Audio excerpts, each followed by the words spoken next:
K Johnny, Tamil രാഷ്ട്രീയത്തെ വളരെ അടുത്തു നിന്ന് കണ്ട ഒരാളെന്ന നിലയ്ക്ക് 59 വർഷത്തെ വലിയ ദ്രവീഡിയൻ രാഷ്ട്രീയത്തിന്റെ പാരമ്പര്യം എല്ലാം ഉപേക്ഷിച്ച് തമിഴ് ജനത സി ജോസഫ് വിജയെ മുഖ്യമന്ത്രിയായി തെരഞ്ഞെടുത്തു. ഇന്ന് അദ്ദേഹം സത്യപ്രതിജ്ഞ ചെയ്തു.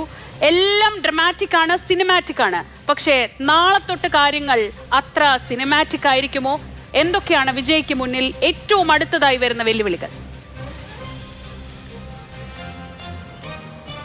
അല്ല, വിജയ് ചരിത്രം കുറിച്ചു എന്നുള്ളതിൽ യാതൊരു സംശയവുമില്ല. കാരണം 6 പതിറ്റാണ്ടുകൾക്കിപ്പുറം തമിഴകത്ത് ഒരു ദ്രവീഡിയൻ പാർട്ടി ഇല്ലാതെ ഒരു മന്ത്രിസഭ അധികാരത്തിൽ വന്നിരിക്കുകയാണ്. 1967 ഇന്ത്യയെ സംബന്ധിച്ചിടത്തോളം നമുക്കറിയാം വളരെ നിർണായകമായ ഒരു വർഷമായിരുന്നു. അന്നാണ് കോൺഗ്രസ് ഇതര സർക്കാരുകൾ ഉത്തരേന്ത്യയിലായാലും ദക്ഷിണേന്ത്യയിലായാലും നിരവധി കോൺഗ്രസ് ഇതര സർക്കാരുകൾ വന്ന ഒരു വർഷമായിരുന്നു. ആ 67 അണ്ണാദുരൈയുടെ നേതൃത്വത്തിൽ DMK തമിഴകം ആദ്യമായിട്ട് പിടിക്കുന്നത്. പിന്നീട് ഇങ്ങോട്ട് അത് DMK ആയാലും AIDMK ആയാലും ഒരു ദേശീയ പാർട്ടിക്കും തമിഴകത്ത് അധികാരം പങ്കിടുന്നതിന് കഴിഞ്ഞിട്ടില്ല. അപ്പോൾ ഇതാദ്യമായിട്ട് 6 പതിറ്റാണ്ടുകൾക്ക് പുറത്ത് വിജയുടെ നേതൃത്വത്തിൽ ഒരു ദ്രവീഡിയൻ ഇതര അല്ലെങ്കിൽ ദ്രാവിഡ ഇതര പാർട്ടി അധികാരത്തിൽ വരുന്നു. അതിൽ കോൺഗ്രസ് അതുപോലെ തന്നെ ഇടത് മുന്നണിയിലെ കക്ഷികൾ ഇവരെല്ലാവരും പങ്കുചേരുന്നു. അപ്പം അതുകൊണ്ട് തന്നെ ചരിത്രമൊന്ന് മാറ്റി എഴുതപ്പെടുകയാണ്. പക്ഷെ ഇപ്പോൾ ശ്രീജ പറഞ്ഞതുപോലെ വലിയ വെല്ലുവിളികൾ തന്നെയാണ് വിജയിനെ കാത്തിരിക്കുന്നത്. അതിൽ ഏറ്റവും പ്രധാനമെന്ന് പറയുന്നത് വിജയിൻ്റെയും അതുപോലെ തന്നെ വിജയിൻ്റെ കൂടെയുള്ളവരുടെയുമൊക്കെ ഒരു പരിചയക്കുറവാണ്. അവർക്ക് ഭരണപരമായിട്ടുള്ള ഒരു അനുഭവ സമ്പത്തില്ല. അതിനകത്ത് സെങ്കോട്ടയ്യൻ എന്ന മന്ത്രി മാത്രമാണ് ശരിക്കും പറഞ്ഞു കഴിഞ്ഞാൽ ഭരണപരമായ ഒരു പരിചയമുള്ളത്. അപ്പോൾ എങ്ങനെയാണ് ഇവർ വരും ദിവസങ്ങളിൽ ഈ ഉദ്യോഗസ്ഥ വൃന്ദത്തെ കൈകാര്യം ചെയ്യുക? നമുക്കറിയാം, ജനാധിപത്യ സമൂഹത്തിൽ പലപ്പോഴും നിങ്ങൾക്ക് ഉദ്യോഗസ്ഥ വൃന്ദത്തെ കൃത്യമായിട്ട് ഉദ്യോഗസ്ഥ സമൂഹത്തെ വളരെ കൃത്യമായിട്ട് കൈകാര്യം ചെയ്യാൻ കഴിയുന്നില്ലെങ്കിൽ പലപ്പോഴും ജനാധിപത്യ വിരുദ്ധമായ നീക്കങ്ങൾ ഉടലെടുക്കുന്നതിന് ചരിത്രം തന്നെ സാക്ഷ്യം വഹിച്ചിട്ടുണ്ട്. കാരണം ഏത് മന്ത്രിസഭയും അല്ലേ, ഒരു ന്യൂക്ലിയർ യുദ്ധത്തെ പോലും അതിജീവിക്കുന്ന പാറ്റകളെ പോലെയാണ് ചിലപ്പോൾ ഉദ്യോഗസ്ഥ സമൂഹം എന്ന നിരീക്ഷണങ്ങൾ ഉണ്ടായിട്ടുണ്ട്. അതായത് അവരാണ് തുടർച്ച എന്ന് പറയുന്നത്. അതിപ്പോൾ അവർ ഹിറ്റ്ലറെ സേവിച്ചവർ തന്നെയാണ് പിന്നീടുള്ള ജർമ്മനിയിലെ അധികാരികളെയും സേവിച്ചിട്ടുള്ളത്. അല്ലെങ്കിൽ അടിയന്തരാവസ്ഥയിൽ ഇന്ദിരാഗാന്ധി പോയി കഴിഞ്ഞപ്പോൾ തുടർന്ന് വന്ന ജനതാ പാർട്ടിയെ സേവിച്ചതും ഇന്ദിരാഗാന്ധിക്കൊപ്പം ഉണ്ടായിരുന്ന മിക്കവാറും ഉദ്യോഗസ്ഥർ തന്നെയാണ്.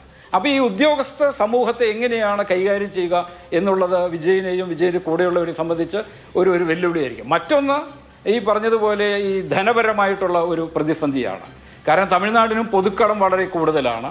അത് എന്താ പറയുന്ന ഒരു മാനുഫാക്ചറിങ് മേഖലയിലും അതുപോലെ തന്നെ മറ്റ് മേഖലകളിലൊക്കെ വലിയ ചലനങ്ങളുള്ളത് കൊണ്ട്, വലിയ വരുമാനമുള്ളത് കൊണ്ട് അവർ അതിനെ മാനേജ് ചെയ്ത് പോകുന്നുണ്ട്. അപ്പോൾ ധനമന്ത്രാലയം ഈ ഫൈനാൻസ് കൈകാര്യം ചെയ്യുന്നതിന് വളരെ വൈദഗ്ധ്യമുള്ളൊരു ടീം വിജയുടെ കൂടെ ഉണ്ടാകേണ്ടതുണ്ട്. ആ ടീം എങ്ങനെയാണ് വരും ദിനങ്ങളിൽ പ്രവർത്തിക്കുന്നത് എന്ന് നമ്മൾ കണ്ടറിയേണ്ടി വരും.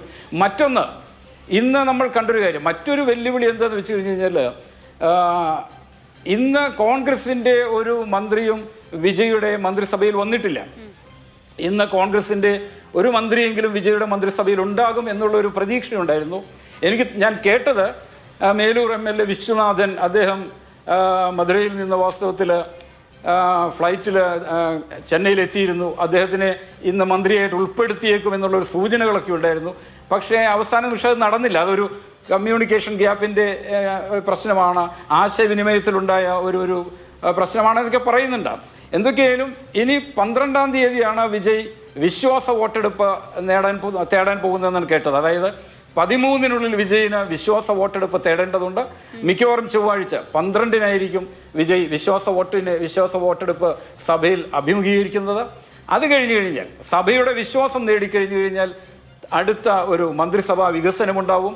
നിലവിൽ 9 മന്ത്രിമാരാണുള്ളത്. ആ 9 മന്ത്രിമാരെന്ന് പറഞ്ഞത് TVKയിൽ നിന്ന്, വിജയുടെ പാർട്ടിയിൽ നിന്ന് തന്നെയാണ്. അപ്പോൾ കോൺഗ്രസിൽ നിന്ന് മാത്രമാണ് ഇനി ഒരു 2 മന്ത്രിമാർ വരാനുള്ളത്. ബാക്കിയുള്ളവർ ഇടത് മുന്നണിയായാലും അതുപോലെ തന്നെ VCK ആയാലും IUML ആയാലും അവർ പുറത്തു നിന്നാണ് പിന്തുണ കൊടുക്കുന്നതെന്നാണ് അറിയുന്നത്. അതുകൊണ്ട് തമിഴക രാഷ്ട്രീയം പുതിയൊരു വഴിത്താരയിലൂടെ കുതിക്കുമ്പോൾ, ഒരു ചരിത്രപരമായ ഒരു ദിശാമാറ്റത്തിന് തുടക്കം കുറിക്കുമ്പോൾ, ആ തുടക്കം കുറിക്കലിൽ ഇന്ന് കോൺഗ്രസ് അധികാരത്തിൽ പങ്കുചേരുമെന്ന ഒരു പ്രതീക്ഷ ഉണ്ടായിരുന്നെങ്കിലും അത് സംഭവിച്ചിട്ടില്ല. പക്ഷെ വരും ദിനങ്ങളിൽ അത് സംഭവിക്കുമെന്ന് തന്നെയാണ് നമ്മൾ അറിയുന്നത്. അപ്പോൾ അതുകൊണ്ട് ഈ മന്ത്രിസഭാ വികസനം ഉൾപ്പെടെയുള്ള വെല്ലുവിളികൾ വിജയുടെ മുന്നിലുണ്ട്. ഈ വെല്ലുവിളികളെ തൽക്കാലം പക്ഷെ ഞാൻ പറയുന്നത് ഈ വെല്ലുവിളികളൊക്കെ ഉണ്ടെങ്കിൽ പോലും ഈ ചരിത്ര നിമിഷം, ഈ നിമിഷം എന്ന് പറയുന്നത് വിജയന് എന്തുകൊണ്ടും അവകാശപ്പെട്ടതാണ്. ആ നിമിഷം നമ്മൾ വിജയന് വിട്ടുകൊടുക്കുക തന്നെ വേണം. ഉറപ്പായിട്ടും.